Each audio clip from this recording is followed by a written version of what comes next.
Hey everyone, welcome to another episode of Great Leadership. My guest today, Maurice Ashley. He's a Grandmaster in chess, obviously. And those who follow the show know that I'm very obsessed with chess. Hence, Maurice, I don't know if you even noticed the chess pieces behind me. I Chess, see. Awesome. yeah, chess is written pretty much in every book that I've ever written. It goes into all the talks that I give. It's in many of my YouTube videos. So we're gonna have a lot of fun here. Maurice is also a speaker and author. He's written a couple books. I have an advanced copy of one here called Move by Move. There's also a kid's book called, I believe, The Life-Changing Magic of Chess. Is that right? Absolutely. And Got it also right. inducted into the U.S. Chess Hall of Fame in 2016. Maurice, thank you for joining me. Thanks so much for having me, Jacob. Yeah, I bet you didn't know that, right? When you agreed to be on the show, that you're talking to somebody who's very obsessed with chess, and I'm following the candidates. I follow like every major tournament that's going on. I could give you all the top 10 chess players. I've taken lessons with grandmasters. I've analyzed like the old games of like Steinitz and Tal and Botvinnik, and Wow. I've been very obsessed with chess for a long time. Usually I have to explain to people what a grandmaster is. And here you're just tossing out some of the greatest players in history and flexing, Oh basically.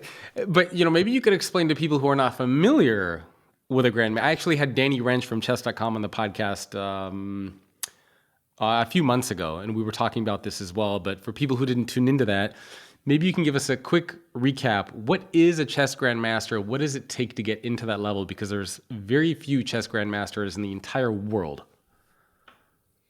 Well, grandmaster is the highest title you can have in chess. Uh, the top grandmaster is the world champion, although currently there's a dispute about that. Number one player in the world actually decided to renege on his title Yeah. and just go his own way and have some fun. Uh, but the title itself is still the highest you can get in chess, that is awarded by the International Chess Federation for performing at an elite level against against grandmasters as well, international masters, other internationally ranked players. It's a very specific formula. We'll bore the readers to tell them about K factors and the like, but rest assured, in order to get the title, you basically got to kick ass when you play against top players. And there is a strict formula for how much you have to win, slash lose, slash draw, and show that you belong in that elite company. Yeah, it's for people not familiar with the story of Magnus. He was winning so much that he basically said, "I'm good. It's too stressful for me to practice for and train for the world championship titles. I'm happy to give it to somebody else." So I think it's Ding Liren now, and we'll see who wins the candidates. Probably a little up in the air Yes. there. That'll be I think exciting. Magnus Carlsen has been the number one player since 2010, world champion at 2013, decided to just toss the title away in 2023. But he's still the number one player on the Yeah. planet. And right now, the others are just trying to grab the world championship title Yeah. because it's up for grabs. The moment Magnus says, "I'm coming back," then everybody's going to be super excited. It's going to be You like think he will? Muhammad Ali coming back, trying to win the title. For those who are old enough to know about that story, I think Magnus would come back if the right challenger appears. And I think Interesting. two things have to happen. The right challenger has to appear. In other words, a new player takes over the world championship title who Magnus respects. And secondly, I think that player has to call Magnus out. Ah. That's what I think you need. I mean, somebody like Hikaru Nakamura who would have the Yeah. guts to say, "I have the title.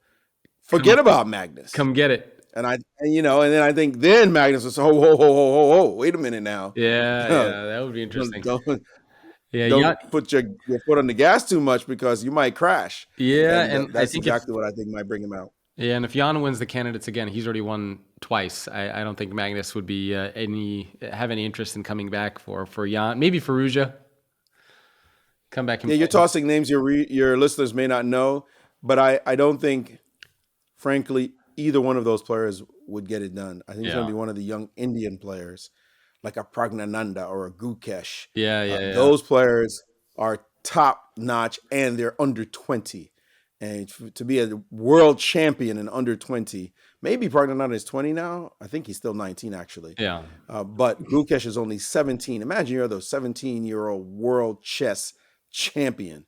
I mean, Pretty that's just crazy. ridiculous. That just sounds completely ridiculous. You know, one of the things I was always interested in is they always say that if you're, for example, I'm 40, and they say that once you get past a certain age, it's already pretty much hopeless to become a GM or probably even an IM, international master. Why is it that for something like chess, it's one of those things where if you haven't done it by a certain age, you're not going to do it? Like, there's no grandmasters that have ever gotten that title, I don't think, in their 30s or 40s, have there? I don't think anyone's ever. Excuse me, you're looking at one who got it when he was 33 years old. Well, no, but I mean, you got the So, IM, but I mean, somebody who starts. Maybe I should rephrase it like that. Somebody who starts. starts that late. Oh, Yeah. that's extremely difficult. Well, mastery in chess is very much like mastery in a language. It's best that you pick it up at a very young age. The grandmasters, you're talking about world champions, especially, but certainly other grandmasters as well. They usually start at 5, 6, 7, 8 years old and have all that runway Yeah. to be able to develop basic talents, basic skills before really getting to the highest level of competition. So it is extremely difficult at a later age, just the same way you think about a language, just to get that fluency of the chessboard, the pieces, all the patterns, much, much harder at a lower age. And also, getting the Grandmaster title is not only about your knowledge and your understanding, it's also about performing at an elite level. And the nervous tension, the stamina needed at that level, when you're a little bit older, it's a little bit harder. Yeah. I mean, just the facts. I don't care that it's chess. I don't care that it's a brain game. We all know, and you start getting in your 40s and 50s, it just memory becomes a little bit more challenging. And the reality is, in chess, there's so much to actually memorize as far as the opening is concerned at the grandmaster level. Lower level, maybe you get away with not knowing as much, but you have to study so much. You have to know so much. You have to recall so much. You have to be so in shape. You have to be so fresh for game after game, hours on end, that, yeah, performance is an issue. So a lot of people who are probably not familiar with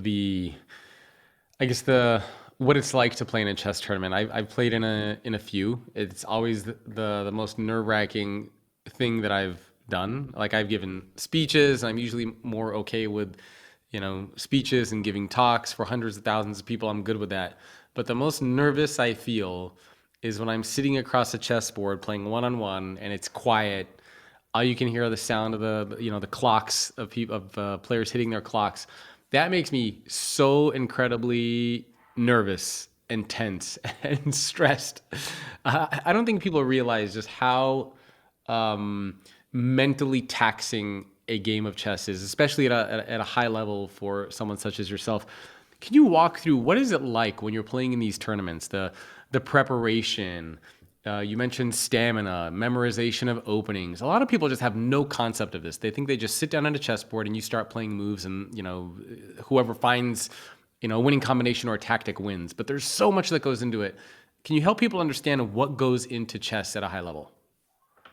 Well, to me, and maybe a good example for the listeners, is to think about if you had to fight someone while standing on a tightrope and you are 50 stories high and you have to fight someone, both of you on a tightrope, what is the feeling you would have? Because one mistake and you're tumbling to the earth. And at that level, that elite level where mistakes are just punished ruthlessly, that's how bad it is. You cannot make a mistake that throws you off balance because your opponent will just dig deep and make you suffer for the next 3 or 4 hours as you try to figure out exactly what to do.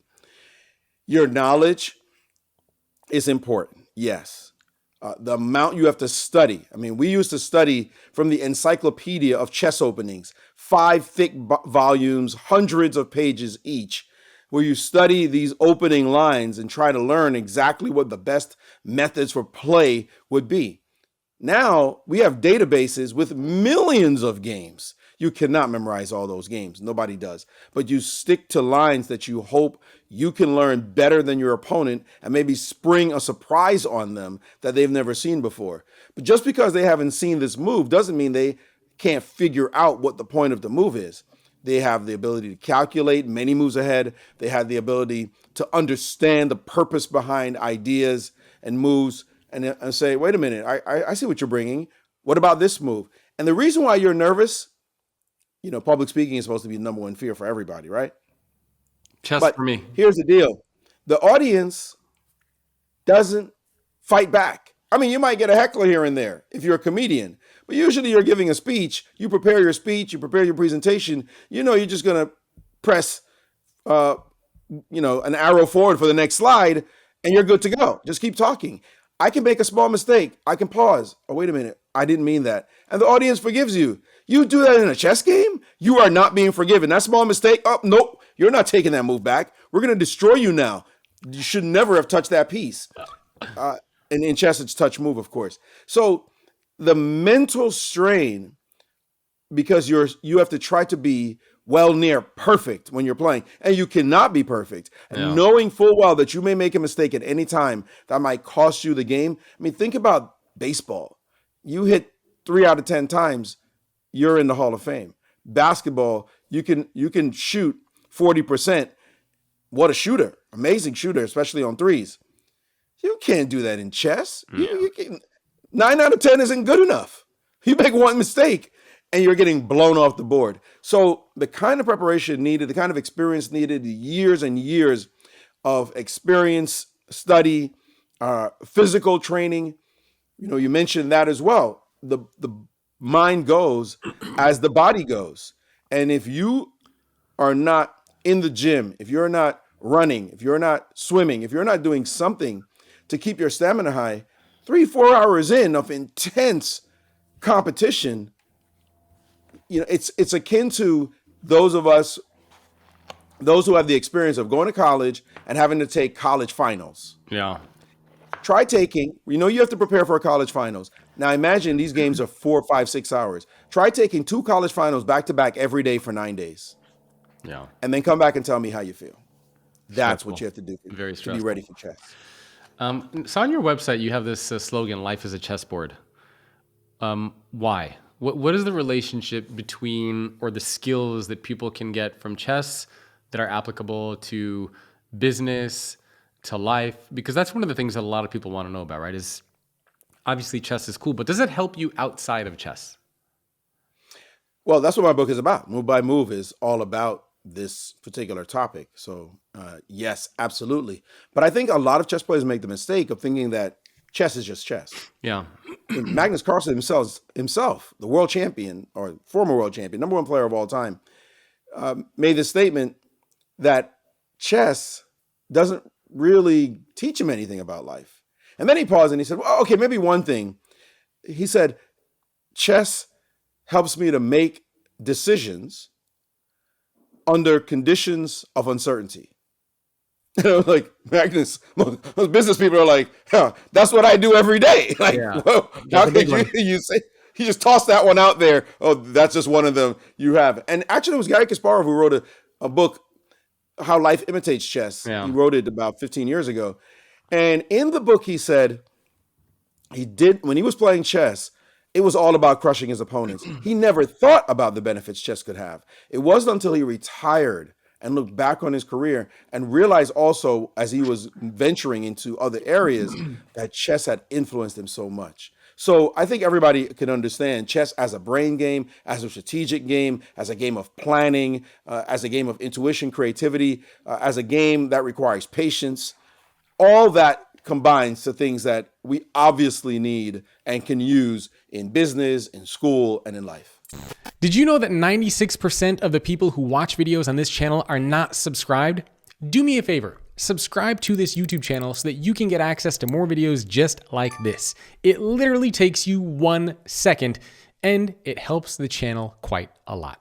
Yeah. One of the things I saw on your Twitter from a long time ago, actually, it was 2022. You wrote something about Emory Tate. about how he was one of the most gifted players that you've seen. And of course, a lot of people might know Emory Tate as being the father of the Tate brothers.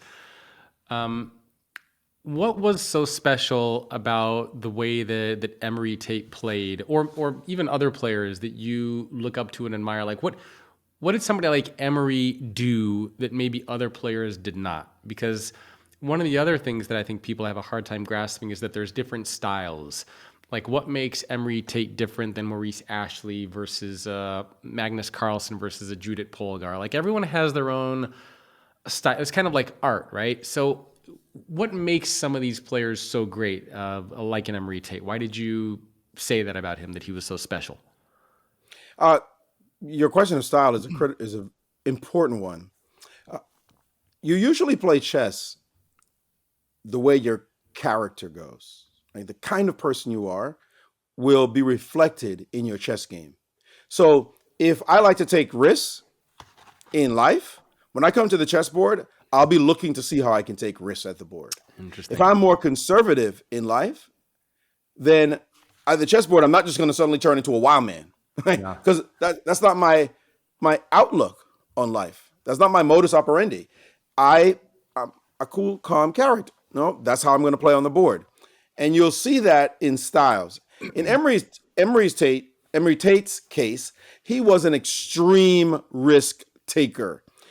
In life, 100%. I'm not surprised by how his sons turn out. And on the chessboard, absolutely. He did not like to play slow, strategic, build up his position. He liked to set the board on fire immediately. And he would do it with extremely risky moves. Some might even call dubious moves. But he would back it up against some of the best players in the world.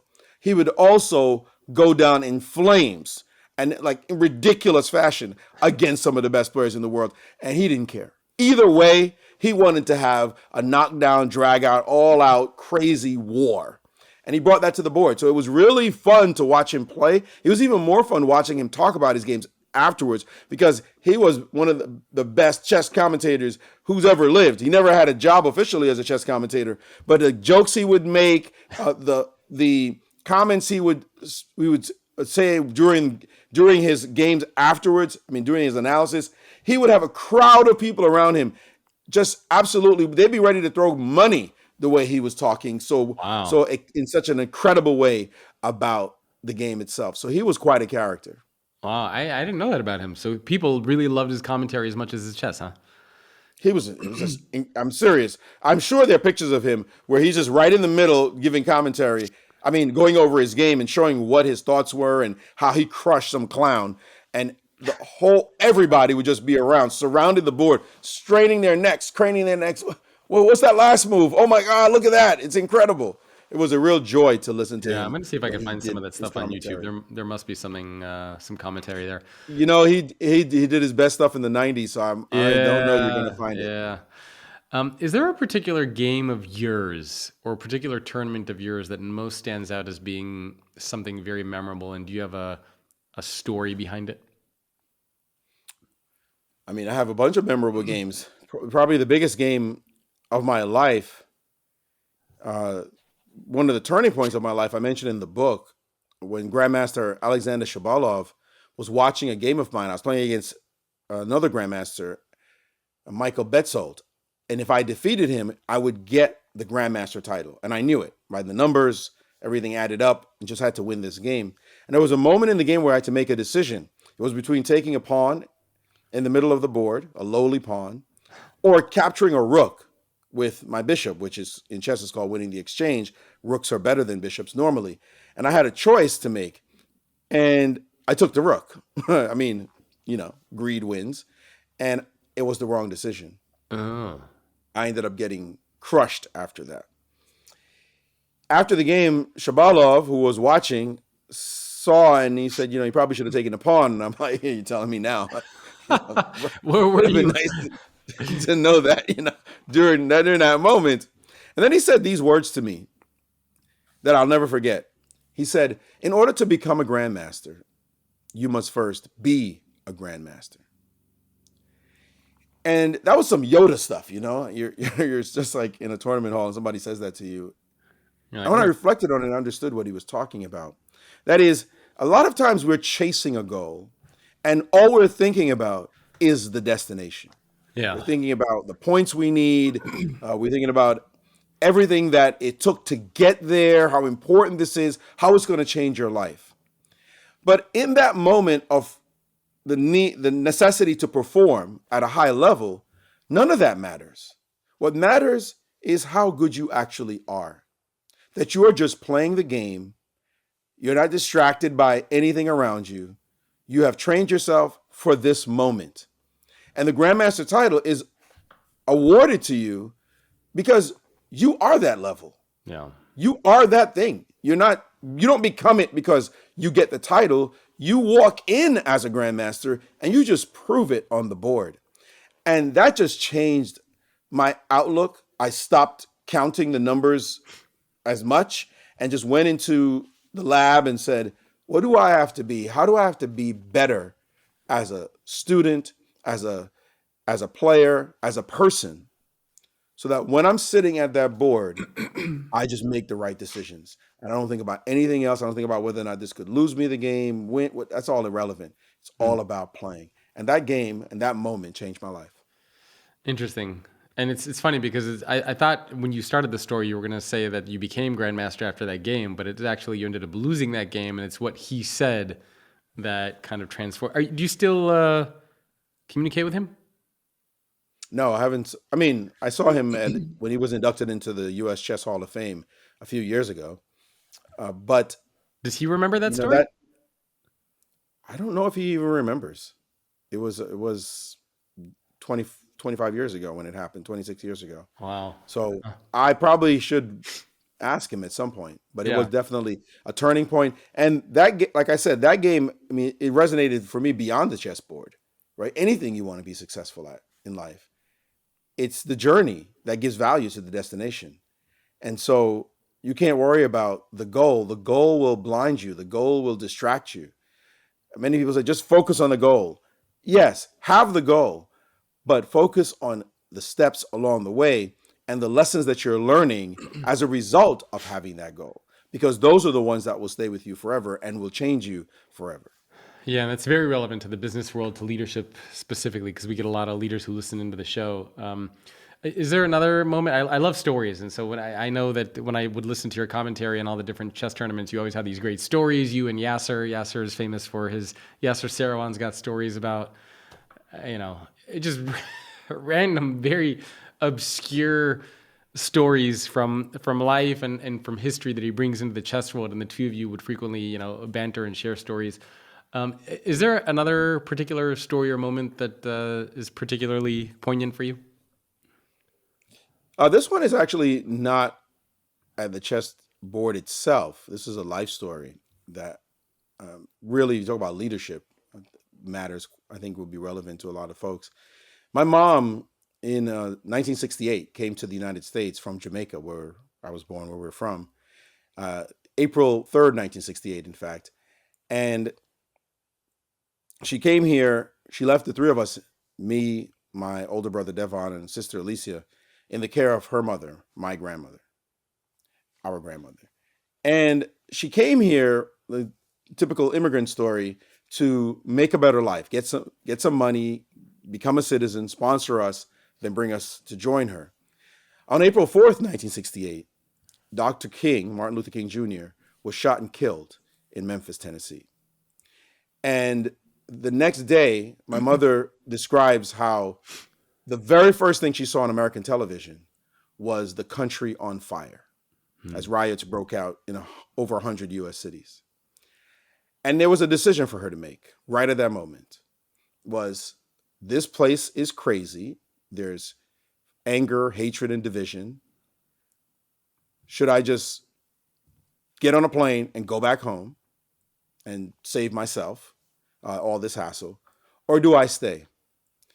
And in this moment, she decided, I'm going to stay because I've got 3 kids in Jamaica who need to have a better life, who I want them to have the opportunity to get out of the poverty that they were in. And for the next 10 years, where we would see her once a year when she had vacation, she stayed in the country and remained determined, saved up some money, became a citizen, sponsored us, got us our green cards, and we came to the Wow. country. And 10 years later, joined her. And she, to me, is the epitome of what it takes to be a leader. I mean, that's the example in my life. Now, what's funny is she always wanted us to become doctor or lawyer or accountant, some respectable job. When she found out I wanted to play chess, she's like, what are you talking about? What is a chess player? How do you make money doing that? And funny enough, I became a chess player and Grandmaster Hall of Famer. My older brother, Devon, he also went the weird route, became a 3-time world champion kickboxer. Wow. And the baby of the family, my sister Alicia, she became a 6-time world champion boxer. Both of them also in the Hall of Fame as well in their respective sports. So we did nothing of what my mother expected. Everyone's but now kicking she's ass in their own super proud. respective mental and physical ways. Yes. That's pretty funny. What attracted you to chess, by the way? Why didn't you do kickboxing? Why didn't you become a lawyer or a doctor? What was it about these little wooden pieces on a chessboard that you're like, I got to do that? I mean, you know how it is. You get hooked. It's addicting. Chess is fun. Chess is amazing. You start you dive into it and you just go down the rabbit hole. It's always different. It's absolutely never the same. And it's a war. It's a battle. It's actually mental karate.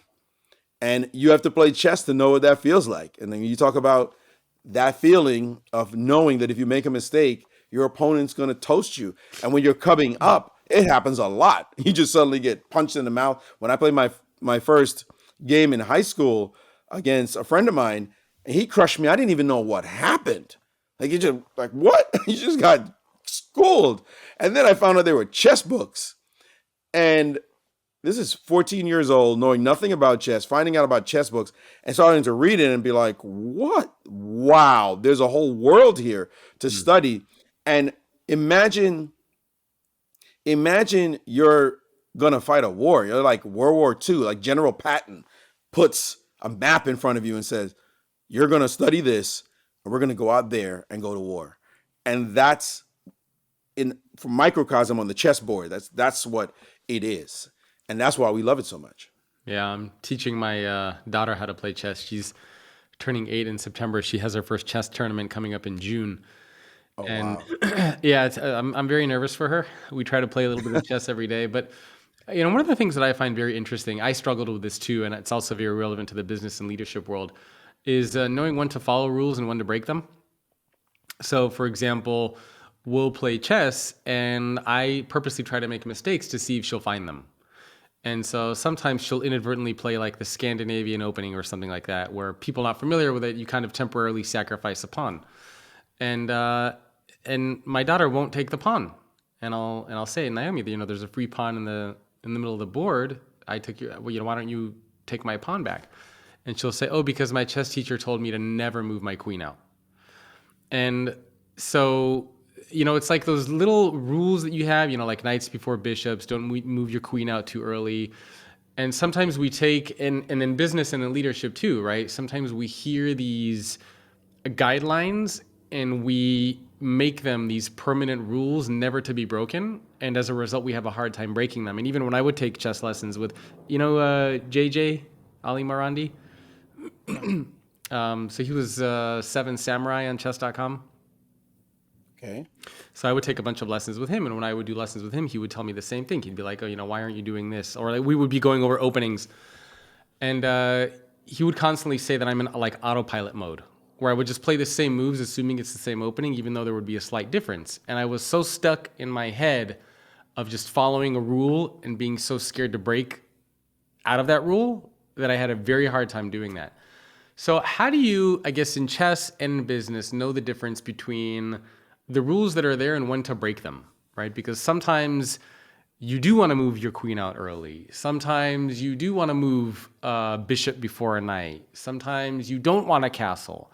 And if you keep playing a game and you keep leading and running a business with these rules in your head of like, never do that, never do that, never do that, you miss a lot of opportunities. So how do you balance the rules with also having flexibility to break the rules? Well, the first thing you have to do is redefine the word or properly define the word rule. That's the first thing. Because a rule in chess is how the pieces move and what they can do. Those are rules. Yeah. You will never be able to break those rules, no matter what you do. Bishops move diagonally. They're not going to suddenly move like a knight. Like that's just not going to happen, right? Castling is allowed if there are no pieces in between your king and rook. That's not going to suddenly, oh, let's just break that rule. So the rules are pretty much ironclad. What you're talking about are guidelines. What you're talking about are principles. And what happens is that through inertia, through laziness, through complacency, people tend to turn guidelines into rules. And that's the problem, is not recognizing that there are so many exceptions to guidelines and there's so many opportunities for creativity that you have to be alert to the moments when possibly you're there right now. And it might be good for you to motivate people a certain way, but there's some people who may not be motivated by what you're talking about.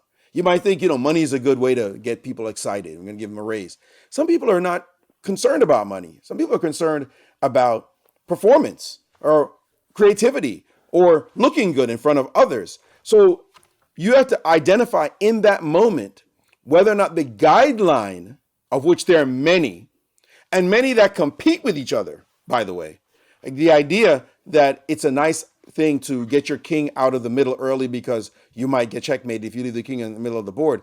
But it also competes with the idea that you should attack if your opponent creates a big weakness. What should you do? Should you say save or should you attack? There are two of them that are competing directly head on in that moment. The master is the one that says, I know which one to do right now. I'm going to check the situation and not be a slave to a principle that I'm making act like a rule. So I guess the way that you do that, or I guess I'm selfishly asking because I got to figure this out with my daughter too on how to get her to do that, is to basically tell her these aren't rules, those are guidelines. And sometimes you can you can keep those guidelines in the back of your mind as a general rule of thumb, but you also need to be able to have the mental flexibility to be able to break them as well. Well, here's the thing. The move that you may be suggesting, because you're talking about breaking them again, and you don't break guidelines, you break rules, right? Guidelines are not there; they don't get broken. Guidelines are followed when they apply. So what you're asking her to do is make a move that contradicts one guideline because there's another guideline that's more compelling. Ah, okay. So she has to weigh guidelines, which is not easy for an 8-year-old. Yeah. But that's what she has to do. She has to weigh the guidelines. And that's where chess gets deep, where you're looking at one and you're saying, okay, which guideline is this? Well, there's the queen coming out too soon. Normally you don't want to do that because your queen comes under attack. But which guideline is the other one? Well, taking stuff. Free stuff is good. All right, we know in chess, free stuff is good. Okay, you got two guidelines. One is material. One is exposing your queen. Which one is more important right now?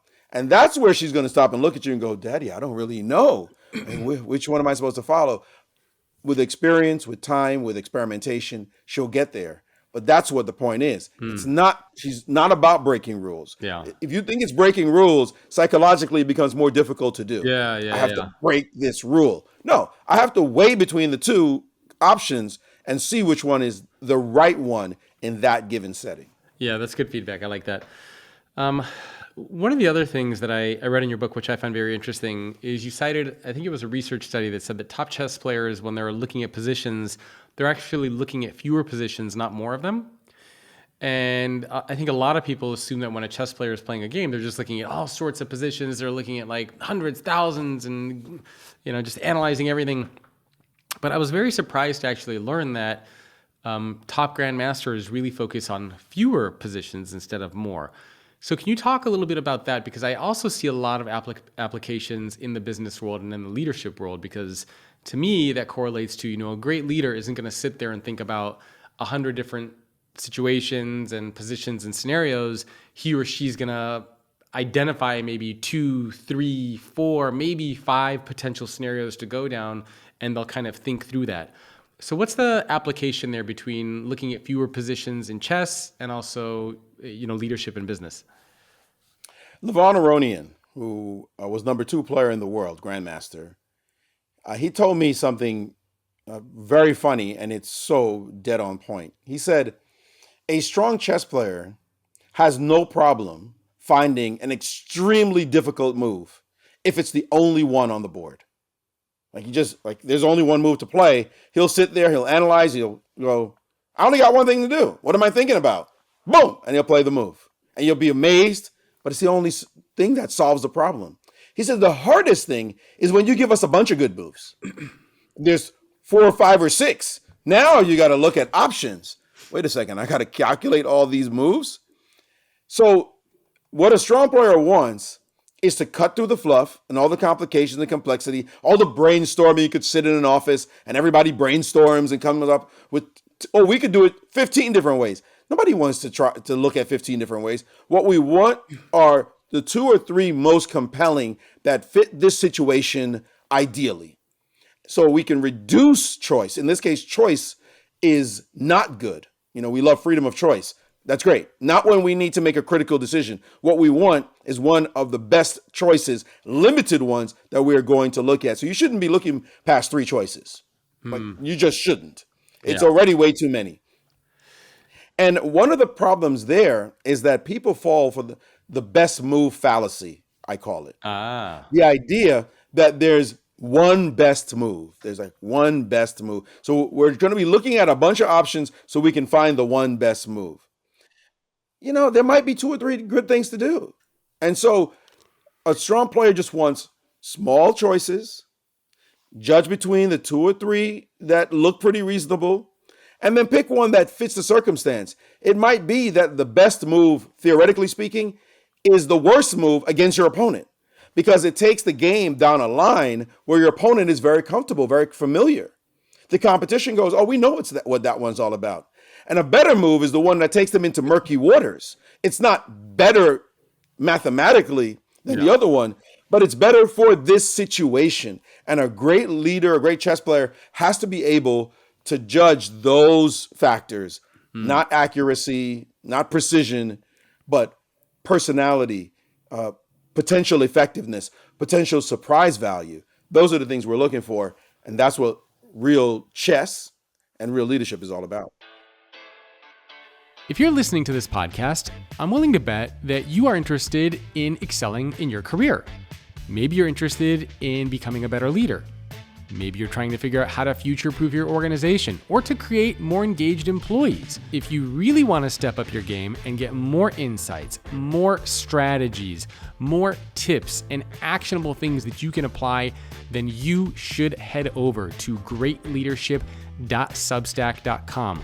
We have a community there of tens of thousands of people from around the world who every week are getting access to exclusive and bonus CEO interviews with global best-selling authors, leadership tips and hacks, and in-depth guides that I write every single week where I'm sharing a new leadership insight, a strategy, something that I have come across that's going to be relevant and valuable to you in your leadership and career journey. So head over to greatleadership.substack.com. You are not going to want to miss this opportunity.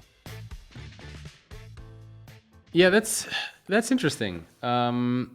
Because, and I guess one of the other challenges there you mentioned, and by the way, funny story, I met Levon and Mickey Adams and Victor Korchnoi at a London Chess Classic event, 15 years ago, maybe even more. I know Korchnoi passed away, but I just remember Levon walking through the hall. He had like a 6-pack of beer, and I saw him walking down. I was like, what's this guy doing for his chess games? Anyway. That sounds like Levon. Yeah. One of the challenges that I think a lot of people face with is complexity, right? So what do you do when you don't know what to do? And this is something that I ask a lot of leaders as well is, when you don't know the best course of action to take, what do you do? How do you analyze it? And the same thing is true on a chessboard, right? Let's say you have 3 potential moves that you could make. They all seem good. Same thing in business and in leadership. You have 3 different options that you could take, 3 different candidates that you could hire, 3 different companies that you could acquire. They all look good. How do you go forward with making the best choice without getting into analysis paralysis? Like, I could sit there and, sometimes my chess coach would get annoyed. He'd be like, what the hell are you doing? You're sitting there for like an hour. And I'm like, I don't know. There's just like too much going on. I don't know. And I would get, I don't know what you call it in chess terms, but I would just loop over the same thing. Like, I would find a position and I would try very hard to make a tactic work, but it didn't work. And there was no way that I could make it work. And it didn't work on any level, but my brain would just obsess over it and get stuck in that pattern and just repeating that same tactic over and over to the point where I would be blind to other things.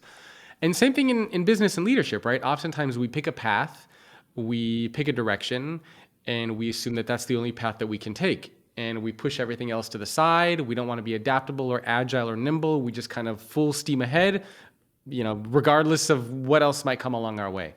How do you break free out of that approach mentally of just, I don't know, the doom loop, I guess, just kind of going over the same thing? So as chess players, we like to analyze our mistakes, right? One of the best things you can ever do is analyze your mistakes. And because mistakes are the greatest teacher. So the first thing I want to start with is, I hope you make that decision and fail miserably. Okay, people don't want to fail miserably.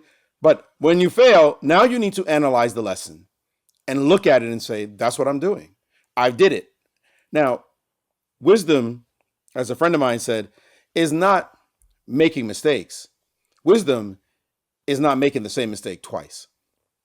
So you want to learn from whatever that was. So your whole doom and gloom loop, analysis paralysis, you did it already. Been there, done that. Now you need to address this issue.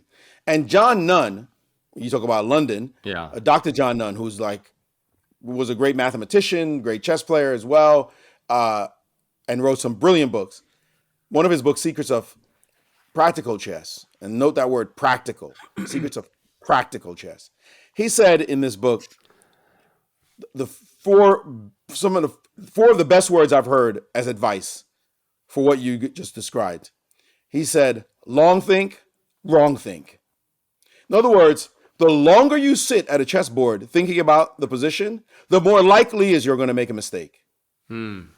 So when you're sitting in that loop and the minutes are passing, you just know I'm going to make a mistake. If I sit here and think any longer, I'm literally just increasing my odds of making a mistake. You might think, but that doesn't make any sense. If you think longer, you should be able to take that time and solve the problem. The issue is that the reason why you're sitting there is because you don't know what to do. Yeah. You're frozen. You don't understand the position. You don't know what to do. And when you don't really know what to do, you can't come up with the best solution. You need to find some kind of method to act, to just do something, because it is likely that the move you're about to make won't change history. It's not one of those moves. It's just a move. Make the move. The move you're trying to make work so bad, it doesn't work. Find a move, because that's not going to be the biggest decision probably that you make in the game. There are going to be other decisions that are coming. So you have to trust that that's the thing you have to do, and then be ready to adapt, be ready to be flexible. This is harder in business when you have to actually invest resources down one line, one avenue, where you might say, well, we're going to choose this as our product line, and we're going to have to put all our money in there, or at least a bunch of money in there. To remain flexible in that place is pretty hard. You don't want to make a mistake in a decision like that. As far as a hire is concerned, and now again, which one is changing history? As far as a hire is concerned, you got 3 good candidates. Sitting there ain't going to change nothing. Like, pick one and go with the flow, and know that you may be able to fire this candidate and go get another one if you need to. You have to build flexibility into your process, right? So those are problems you never 100% solve, because you will not be able, in situations where there are options and they're potentially equally good options, you will not find the best one. Yeah. Even if you validate it later, somehow you add a metric in there that says Yeah. This was true. This was the best one. You'll never know about those other two candidates, how they could have been better for your business. And it doesn't matter. We've got to live with the decisions we make. So I want to switch gears a little bit. We have around 15 minutes left, and this is something I call the Leader's Toolkit, where we talk about some practical and actionable stuff for leaders. And I really wanted to focus on this idea, well, kind of three pillars: overconfidence, underconfidence, and evaluation. And so these are all very important, obviously, in chess and also in the business and leadership world. And I remember one time I was playing a chess game in a tournament, and I was playing somebody higher rated than me. Actually, there were two situations. One, I was playing somebody that was, I think he was like 1600 or whatever. I was, I don't know, 1300. And I was completely winning. We get to the end game. I'm like, what the hell is this? Why is this guy still playing? Like, it's game over. Like, there's nothing to do here. And I can't remember exactly what the situation was. I think I was up like 2 pawns and something, and he just had like a king and a knight, and my king was on the other side of the board, and I'm like, seriously, what are you doing here? Like, why are you wasting my time? And I got into that mode, and I'm just moving quickly and just moving pieces around the board, thinking like, this is fantastic. I can't wait to get home and tell my wife I'm beating this like 16. Oh my gosh. And I'm playing around, and even this guy is sitting there like, he's like, oh God, I'm just gonna make some more moves.